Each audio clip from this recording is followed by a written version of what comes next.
We've been dealing with a youth crime and gang problem in Newport News for some years now. Do you think we're making progress dealing with that issue? And regardless of whether you think we are or we aren't, what's the next step? Right now, I do not think we are making progress in Newport News with gang violence. Our rate actually with the murders per year has been increasing steadily for the last 5 years. But the way that we tackle that problem is with opportunity and with education. Oftentimes, our youth and our young adults, they go to gang violence and they go to crime in general because there is not a way out. So we have to be able to give them a way out. How do we give them a way out? We give them a way out with job training initiatives. We give them a way out by educating them on ways to make money.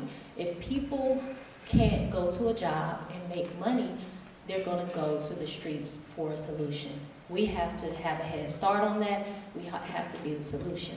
Right now, the biggest group of people dying are teenagers to 35 years old. I'm in that age group.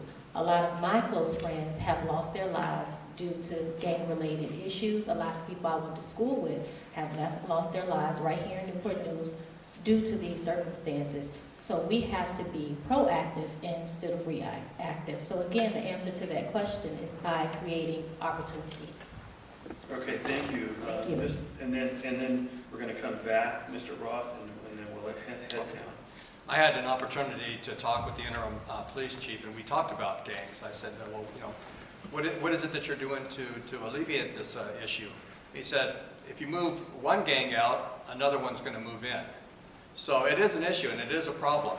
The Central District candidates met with the police of the Central Precinct last week, and I asked the question, I said, what happens if there's a shooting in the city? And especially overnight hours with the overnight shift, there's only 4 officers on that shift for the Central Precinct. Only 4. And I said, if there's a shooting, I said, how many are going to reply to that shooting? And he said, all 4 of them. So there is definitely an issue with funding for the police department. So I think we need to look at that. And there's no overtime right now. Absolutely no overtime for the police department. So it's a matter of the police force being underfunded and other issues as well. So we need to look at that. Okay, Mr. Reed. This is something that's a pretty personal subject to me. You know, I've seen a lot of my students I've taught, students I've known, who've been injured or had problems with issues with gangs and crime. And what I really feel like is that there's something at a loss. You know, schools can do a lot to help mentor, but there's a loss at home sometimes. And what we really need to focus on is trying to help show them that there is a way to improve themselves, provide more mentoring opportunities, provide more ideas of what they can do outside of just a life of crime and violence.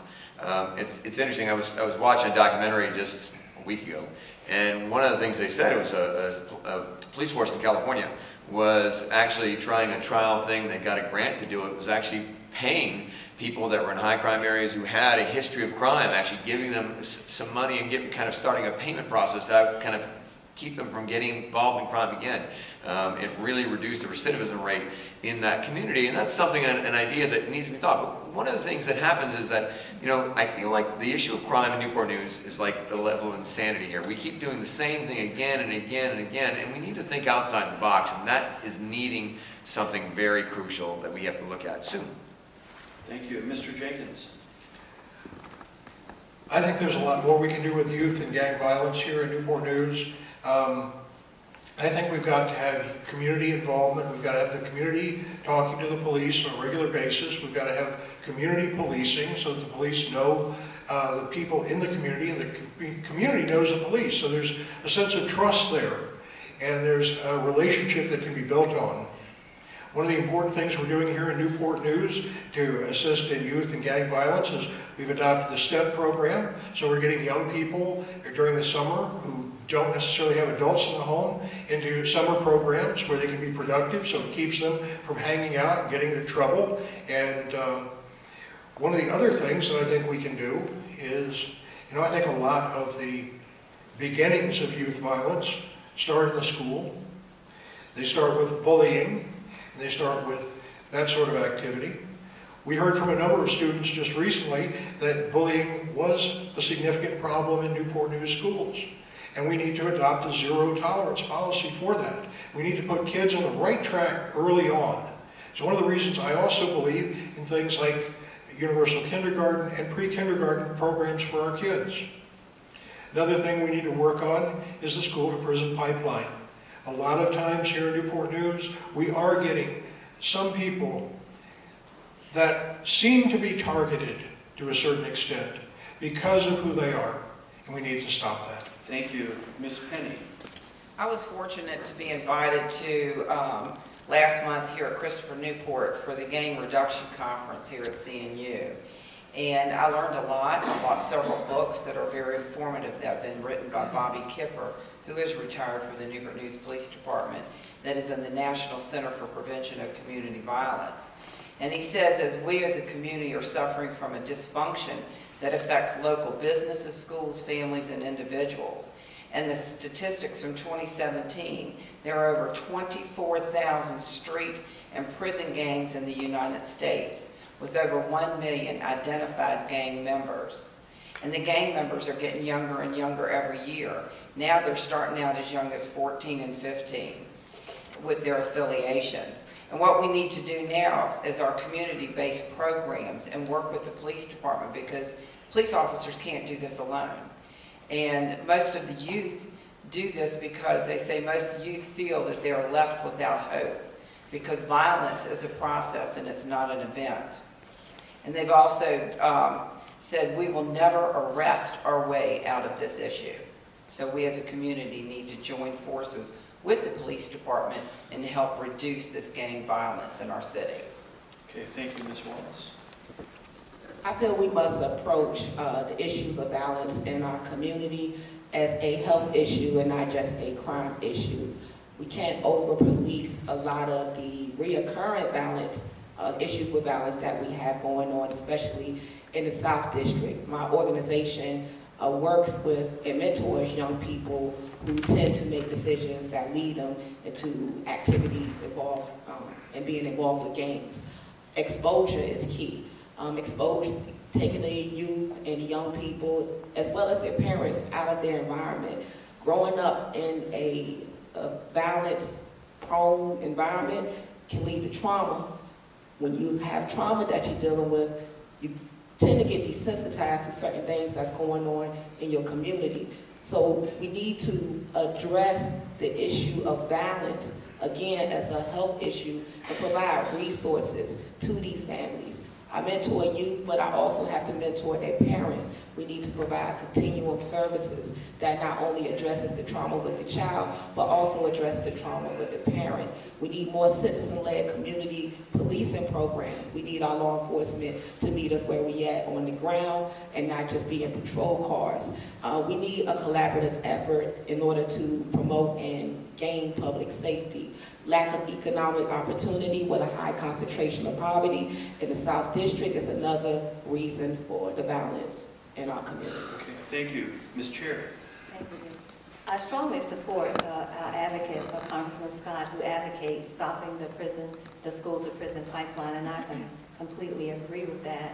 And I know that we cannot arrest ourselves out of this situation that we're in right now, and that every opportunity that we have to achieve health and safety in our community, that's what we have to do.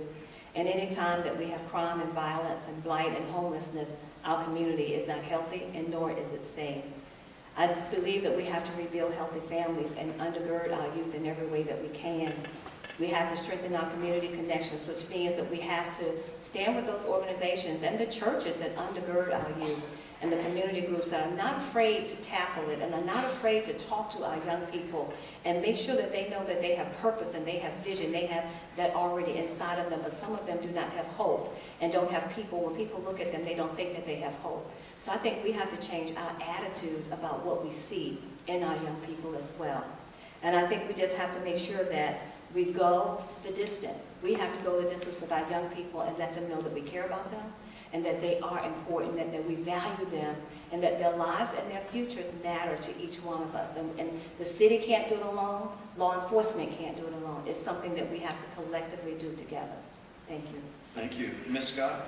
Well, it goes back to what I've been saying all the time. The only way we're going to change the crime is to change the mindset. And right now, we have a drug court.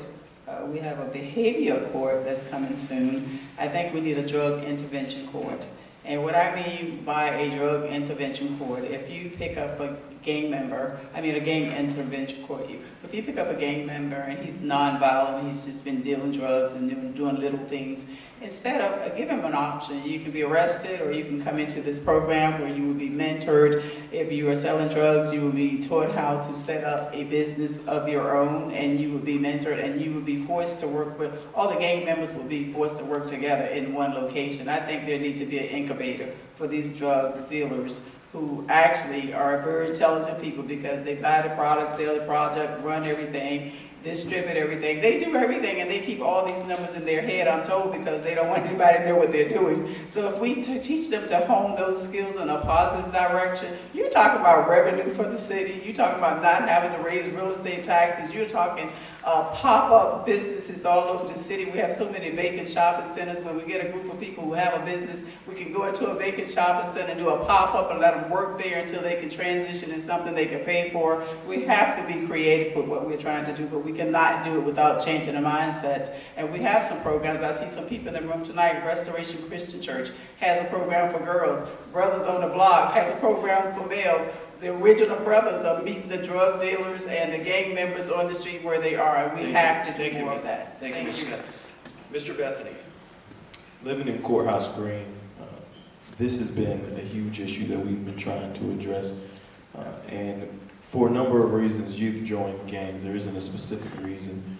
So not only meeting them where they're at, but I think the studies have shown that if they can get involved earlier, say middle school in extracurricular activities, that they're less likely to join gangs or to feel like they need to join a gang. So that's just a school approach to it. Again, for a number of reasons, why the family structure is broken. We can spend an hour just talking about that, but being able to attack it from multiple angles. But I think probably the most important, I would say, is empowering the residents that live in these neighborhoods to take more ownership of what goes on in the neighborhood.